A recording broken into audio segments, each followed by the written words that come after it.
Hello friends, എല്ലാവർക്കും family സ്റ്റാറിൻ്റെ പുതിയൊരു വീഡിയോയിലേക്ക് സ്വാഗതം. ഇന്നത്തെ വീഡിയോ എല്ലാവർക്കും ഉപകാരപ്പെടുന്ന ഒരു വീഡിയോ ആണ്. അതാണ് പെട്ടെന്ന് ഒരു വീഡിയോ ചെയ്യാൻ തീരുമാനിച്ചത്. അപ്പോൾ ഇന്ത്യ പാകിസ്ഥാൻ യുദ്ധവും കാര്യങ്ങളും ഒക്കെ എല്ലാ ന്യൂസ് ചാനലിലൂടെ നമ്മൾ ഒരുപാട് ന്യൂസ് ചാനലിലൂടെ ന്യൂസും കാര്യങ്ങളൊക്കെ കണ്ടുകൊണ്ടിരിക്കുകയാണ്. കാശ്മീരിൽ അടുത്തിടെ നടന്ന ഒരു യുദ്ധവും അതിനെതിരെ തുടർന്ന് നമ്മൾ യുദ്ധം നടത്തിയതും ഓപ്പറേഷൻ സിന്ദൂർ എന്ന ഓപ്പറേഷൻ സക്സസ് ആവുകയും ചെയ്തു. കാരണം ഓപ്പറേഷൻ സിന്ദൂർ എന്നതുകൊണ്ട് ഉദ്ദേശിക്കുന്നത് ഒരുപാട് പുരുഷന്മാരെ മാത്രം തെരഞ്ഞുപിടിച്ച് സ്ത്രീകളെ കണ്ണീരിലാഴ്ത്തിയ, സ്ത്രീകളുടെ സിന്ദൂരം മായ്ച്ചു കളഞ്ഞ ആ ഭീകരരെ എല്ലാം വധിച്ചിരിക്കുകയാണ്. ആ സന്തോഷം കൂടി ഈ നിമിഷം നമ്മൾ പങ്കുവെക്കുകയാണ് ഞാൻ. അതുപോലെ തന്നെ ഇപ്പം വീഡിയോ ചെയ്തതിൻ്റെ ഉദ്ദേശം എന്നാന്ന് വെച്ചാൽ, നാളെ 4 മണിയാവുമ്പം സൈറൺ മുഴങ്ങാൻ തുടങ്ങും. അതായത് മോക്ക് ഡ്രിൽ തുടങ്ങാൻ പോവുകയാണ്. അപ്പം എന്താണ് മോക്ക് ഡ്രിൽ സമയത്ത് നമ്മൾ എന്തൊക്കെ നിർദ്ദേശങ്ങളാണ് സ്വീകരിക്കേണ്ടത്? അതുപോലെ തന്നെ എല്ലാവർക്കും ഒരു ആശങ്കയാണ്, സൈറൺ മുഴങ്ങും, എന്തെങ്കിലും യുദ്ധവും കാര്യവും നടക്കാൻ പോവുകയാണോ, എന്താണ് ആ സമയത്ത് ചെയ്യേണ്ടത്, ജാഗ്രത ആവശ്യമുണ്ടോ, ആശങ്കപ്പെടേണ്ട കാര്യമുണ്ടോ, അങ്ങനെ ഒരുപാട് ചിന്തകളായിരിക്കും എല്ലാവരുടെയും മനസ്സിൽ. അതുകൊണ്ടാണ് ഇങ്ങനെ ഒരു വീഡിയോ ചെയ്യാമെന്ന് വിചാരിച്ചത്. അപ്പം നിങ്ങൾ ആരും ആശങ്കപ്പെടേണ്ട കാര്യമില്ല. ഇത് ജസ്റ്റ് ഫോർ ഒരു പ്രാക്ടീസ് എന്നോ അല്ലെങ്കിൽ ഒരു തയ്യാറെടുപ്പെന്നോ ഒക്കെ പറയാം. കാരണം സൈറന്റെ സൗണ്ട്സും കാര്യങ്ങളൊക്കെ നമ്മൾ മനസ്സിലാക്കിയിരിക്കണം. അതുപോലെ തന്നെ ആ സമയത്ത് നിങ്ങൾ കുറേ നിർദ്ദേശങ്ങൾ പാലിച്ചിരിക്കുകയും ചെയ്യണം. സൈറൻ മുഴങ്ങാൻ തുടങ്ങുന്ന സമയത്ത് ആദ്യമേ കേരളത്തിലെ 2 ജില്ലകളിൽ മാത്രമാണ് പറഞ്ഞത്. ഇന്നത്തെ ന്യൂസ് ചാനൽ ഇപ്പോൾ പറയുന്നത് കേരളത്തിൽ 14 ജില്ലകളിലും നടത്താൻ തീരുമാനിച്ചിരിക്കുകയാണ്. അപ്പോൾ ഈ മോക്ക് ഡ്രിൽ സമയത്ത് നിങ്ങൾ കേരളം പറയുന്ന അനുസരിച്ചുള്ള നിർദ്ദേശങ്ങൾ, കേന്ദ്രം പറയുന്ന നിർദ്ദേശങ്ങൾ സ്വീകരിക്കണം.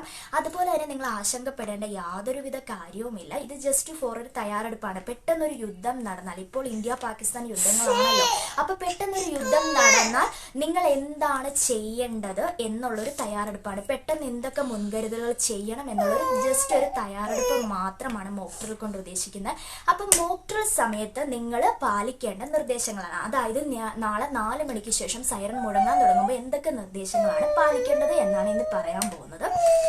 അപ്പോൾ എല്ലാവരും സുരക്ഷിതമായിരിക്കുക, അതുപോലെ തന്നെ സേഫ് ആയിട്ടിരിക്കുക. എപ്പോൾ എന്താ സംഭവിക്കാൻ പോകുന്നത് നമുക്ക് പറയാൻ പറ്റത്തില്ല. എപ്പോഴും ഒരു മുൻകരുതലോടുകൂടി ഇരിക്കാൻ ശ്രമിക്കുക. അപ്പം നിർദ്ദേശങ്ങൾ എന്ന് പറയുന്നത് ആദ്യം തന്നെ എന്താന്ന് പറഞ്ഞാൽ, നമ്മൾ സൈറൺ മുഴങ്ങുന്ന സമയത്ത് വീട്ടിലാണെങ്കിലും അതുപോലെ തന്നെ ഓഫീസിലാണെങ്കിലും മറ്റ് സ്ഥാപനങ്ങളിലാണെങ്കിലും ലൈറ്റുകളെല്ലാം ഓഫ് ചെയ്യാൻ ശ്രമിക്കുക. അതുപോലെ നെക്സ്റ്റ് എന്ന് പറയുന്നത്, നിങ്ങൾ പുറത്തെവിടങ്ങളിലുമാണ് സൈറൺ മുഴങ്ങുന്ന സമയത്ത് നിൽക്കുന്നതെങ്കിൽ നിങ്ങൾ അടുത്തുള്ള കെട്ടിടങ്ങളിലോ വീടുകളിലോ മാറി സേഫ് ആയിട്ടിരിക്കാൻ ശ്രമിക്കുക.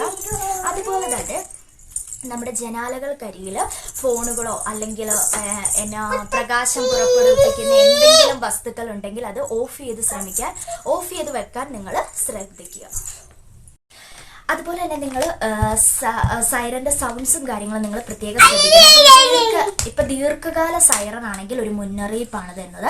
അതുപോലെ തന്നെ ചെറിയ സൈറൺ ആണെങ്കിൽ നിങ്ങൾക്ക് ജസ്റ്റ് നിങ്ങളൊന്നും ആശങ്കപ്പെടേണ്ട കാര്യമില്ല എന്നുള്ള അർത്ഥത്തിലാണ് ചെറിയ സൈറണുകൾ മുഴങ്ങുന്നത്. അപ്പൊ ഈ കാര്യം നിങ്ങൾ ശ്രദ്ധിച്ചു വയ്ക്കണം.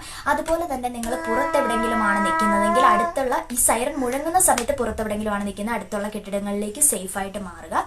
അതുപോലെ തന്നെ സ്ഥാപനങ്ങളിലാണെങ്കിലും എല്ലായിടത്തെയും ലൈറ്റുകൾ ഓഫ് ചെയ്യുക.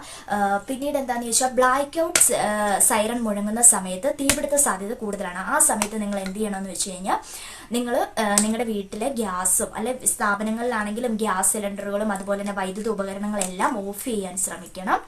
അതുപോലെ തന്നെ എല്ലാ വീടുകളിലാണെങ്കിലും എവിടെയാണെങ്കിലും പ്രഥമ ശുശ്രൂഷ കിറ്റുകൾ നിങ്ങൾ തയ്യാറാക്കി വെക്കണം. അതിൽ ഉൾപ്പെടുത്തേണ്ടത് എന്താണെന്ന് വെച്ച് കഴിഞ്ഞാൽ മരുന്നുകൾ, അതുപോലെ തന്നെ ചെറിയ ഡ്രൈ ഫ്രൂട്ട്സ് പോലുള്ള ഭക്ഷണങ്ങളൊക്കെ വേണം.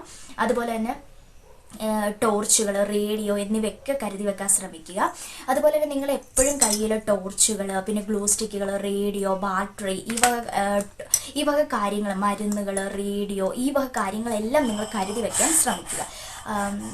ഇത്രയൊക്കെ ഉള്ളൂ നിർദ്ദേശങ്ങളെന്ന് പറയുന്നത്. അപ്പോൾ ഇതെല്ലാം നിങ്ങൾ ശ്രമിക്കുക. അതുപോലെ തന്നെ നിങ്ങൾ വീടുകളിൽ ഇരിക്കുകയാണെങ്കിൽ വീടുകളിൽ ഏതെങ്കിലും ഒരു റൂമുകളോ കാര്യങ്ങളോ നിങ്ങൾ സേഫ് ആയിട്ട് ഇരിക്കാൻ വേണ്ടി, അപ്പോൾ ബ്ലാക്ക് ഔട്ട് സിഗ്നലും കാര്യങ്ങളും കേൾക്കുന്ന സമയത്ത് അവിടേക്ക് ഷിഫ്റ്റ് ചെയ്യാനും നിങ്ങൾ ശ്രദ്ധിക്കുക.